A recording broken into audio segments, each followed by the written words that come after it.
થયો હતો. આજે આપણે આ ખુલ્લી હવામાં આઝાદીનો શ્વાસ લઈએ છીએ ને, તે આઝાદી આપણને કઈ એકને એક નથી મળી. કેટલાય શહીદોએ પોતાના જીવની આહુતિઓ આપી દીધી, તો કેટલી માતાઓએ પોતાના લાડક પાયે સંતાનો ગુમાવ્યા, તો કેટલી સ્ત્રી વિધવા બની ગઈ, લાખો બાળકો અનાથ થઈ ગયા, કરોડો ભારતીયોની જિંદગી હોમાઈ ગઈ. ત્યારે છે આપણને આઝાદી મળી છે.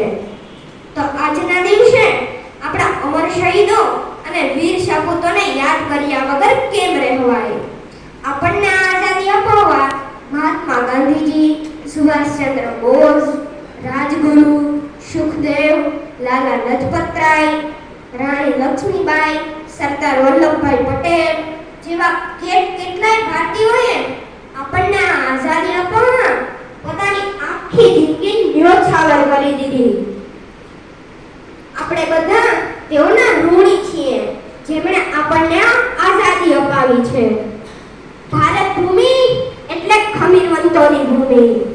ભારત ભૂમિ એટલે સંતો, મહંતો અને દેવી દેવતાઓની ભૂમિ. ભારત ભૂમિ એટલે અમર શહીદો અને વીર સપૂતોની ભૂમિ, જેના સુવર્ણ ઇતિહાસમાં મહારાણા પ્રતાપ અને છત્રપતિ શિવાજી મહારાજના બલિદાનો લખાયા છે. જ્યાં ચંદ્રગુપ્ત મૌર્ય, સમ્રાટ અશોક અને ટીપુ સુલતાન જેવા પરાક્રમી રાજાઓ થયા છે. આ રામ, શ્યામ અને પરશુરામની ભૂમિ છે. આપણે બધા તેઓના વંશજો છીએ. તો આ પવિત્ર તહેવાર નિમિત્તે હું આપ સૌને